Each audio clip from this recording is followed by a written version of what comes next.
attorneys for an IRS whistleblower accusing the government of illegal retaliation after the entire team investigating Hunter Biden's taxes were removed from their positions. Lawyers say that the change was at the direct request of the Justice Department. They write this, quote, removing the experienced investigators who have worked for this case for years and are now the subject matter experts is exactly the sort of issue our client intended to blow the whistle on.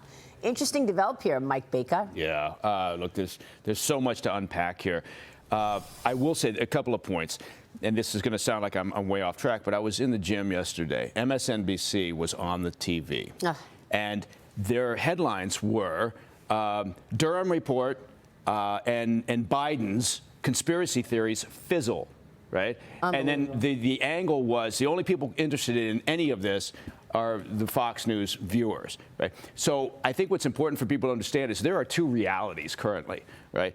And people are reading into the Durham report exactly what they want to see. How do they live with themselves? We know what happened. Yeah, well, and then the other side of this is when we talk about the Bidens and we talk about the money, my company does a lot of investigations, a lot of asset tracing. And to be fair, it's a heavy lift, and it's complicated, and it's boring. And they make it more complicated than it has to be. And it makes it more complicated. So people lose interest very quickly when you're talking about entities and a web of companies and money flowing. People just start to glass over. But it's important because it's there. The information is there about all of this money flowing through the Biden family. And yet people just, I get it, people get distracted and they pay attention to other things, and we're all like raccoons chasing a tinfoil ball. Well, James Comer has identified $10 million plus that went into various LLCs, and then from there, the money went to various Biden family members. Now, Peter Schweitzer, who's written a book on this, identified more than $30 million that money has gone to the Biden family. And as you know, and you've talked about on the show, the fact that you tracking these LLCs is very, very complicated. Yeah. It is cheap and easy to make an LLC. Milo LLC, $1,500, New York City. I can send that up. But what I think that's interesting about this whistleblower that went to Congress, because the lawyer said, look, this is a probe that's been going on for years into Hunter Biden's taxes. That's the money trail. That's the bank records. That's where you potentially would find the fraud. The fact that entire team was removed is egregious. I'm not surprised no other media organization is talking about that. What I'm shocked at is the DOJ, did they think they were going to get away with this and no one was going to notice? Unbelievable. These investigators have all the facts, and all of them taken off the job. That's shocking. And we get more facts. Chinese donors with ties to Biden's business deals and the Communist Party gave at least $105 million to the University of Pennsylvania between 2018 and 2022.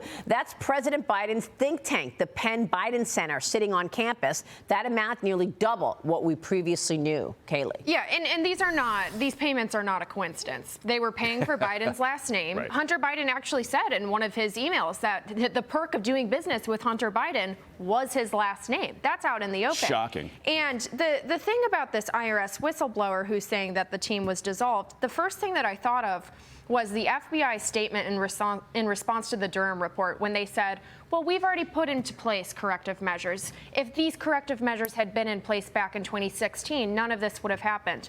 Okay, well, those corrective measures are in place now, and you're still silencing an entire team of investigators who are investigating corruption in the Biden family. The problem is still here. It's the same thing. Yeah. And I think that the corruption just runs so deep at this point. And it's all connected. You're talking about a tax issue that they're looking at with Hunter Biden. That's connected to the money that he's been taking in from foreign, adversaries. So $10 million here. Peter Schweitzer says $30 million. Did you pay taxes on it? We don't know. Right, we need a forensic accountant to go in there right now. we need to simple it down, right? You need to create an I-2 chart that actually visually shows the people what these connections are. But to your point earlier this morning, look, the media is a lot of the media is complicit in this. They spent a couple of years chasing ghosts with the Russia collusion story, and now are completely disinterested in this. They won't even admit the Russia collusion Durham report and what it says. It's just extraordinary. Yeah, no, well, they don't want to give back their Pulitzer Prizes that they got, the New York Times and the Washington Post.